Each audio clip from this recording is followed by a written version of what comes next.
Grammar, complex structures. At a job interview, you need to highlight your strengths and maybe even exaggerate just a little bit. But this is expected. Your employer is giving you a chance to show them what you've got. So don't hold back. Give them what they want. Talk yourself up and tell them how good you are. The IELTS writing exam is like a job interview. It is your chance to show the examiner your language ability.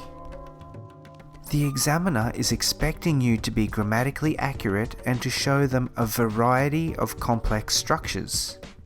This is what you need to do in order to score a band 7.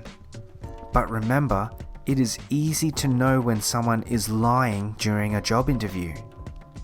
My point is that you must show the IELTS examiner some complex grammar, but don't try to fake it if you don't know how to use the grammar well. In this lesson, we will look at 3 types of complex grammatical structures in detail, from the viewpoint of functional grammar.